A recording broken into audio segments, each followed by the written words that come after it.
হে good morning. আজকে আমার birthday, তাই আমার মুডটা আজকে ফুরফুরে। এখন আমি আমার দিনের ফার্স্ট চাটা খাচ্ছি, যেটা সুব্রত আমাকে দিয়ে গেছে।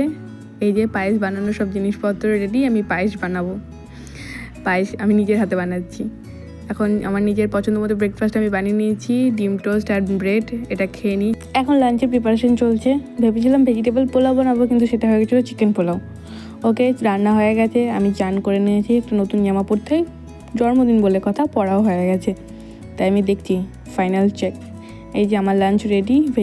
বার্থডে বলে কথা, প্রকৃতিও আমাকে একটা গিফট করেছে, খুব সুন্দর কাঠগোলাপ। সেটা পেয়ে ফুরফুরে মনে যাচ্ছি এখন সিটি কিছু শপিং করতে।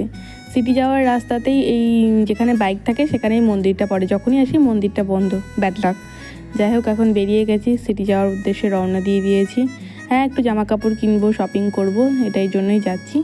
ফুলটা নিয়ে একটু কেদমারা চলছে।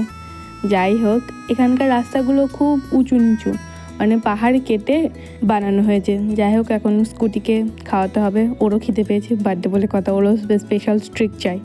এখন চলে এসছে একটা জুস পয়েন্টে, যেখানে আমাকে বললো মিল্কশেক খাওয়াবে, যেটা ডাবের শ্বাস দিয়ে তৈরি মিল্কশেক, ওইটাই অর্ডার দিয়ে উনি ওয়েট করছে আমরা দুজনে যে কখন আসে। এই আমাদের মিল্কশেক চলে এসেছে, ট্রাই করছি ফার্স্ট টাইম। নারকেল আর ডাবের শাঁস দিয়ে ভরা, দুধ দিয়ে বানানো, খেতে খুব একটা খারাপ নয়, ভালো। ওয়ান টাইম খাওয়াই যেতে পারে, বারবার নয়।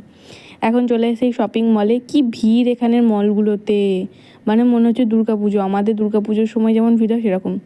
যাই হোক, এই দুটো জামা ট্রায়াল দেওয়ার জন্য নিয়ে এসলাম, যেটা আমার একটাও পছন্দ হয়নি। সেকেন্ডটা বিয়েবাড়ির মতো লাগছিল।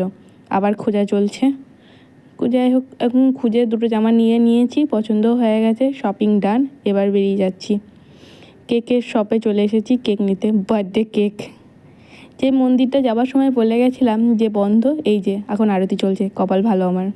এখন চলে এসেছি, ফ্রেশ হয়ে নিয়েছি রুমের মধ্যে, দিয়ে যেসব জিনিসপত্রগুলো কিনেছি সেগুলো এখন খুলে খুলে দেখছি। এটা আমার স্পেশাল গিফট, জুঁই ফুলের মালা, যেটা আমি চুলের মধ্যে লাগাবো। এই যে দুটো জামা, যেটা আমাকে সুব্রত দিয়েছে, আর এই শাড়িটা এখানকার ম্যাম দিয়েছে, আর একটা ফটো। আমাদের রুমে কোনো ঠাকুরের পিকচার নেই, তো সেই জন্য এইগুলো পরে আমি সাজবো, সেগুলোই দেখছিলাম। যাই হোক, আমি চলে এসেছি, এখানে কেক ডেকোরেশন চলছে। আর 25 বছর হয়ে গেছি, 26-এ পা দেবো, তাই 25 ক্যান্ডেল। যাই হোক, এখানে ছবি তোলা চলছে, ফাইনাল কেকের সাথে ছবি। বার্থডে বলে কথা, ভালো ভালো ছবি তো তুলতেই হবে।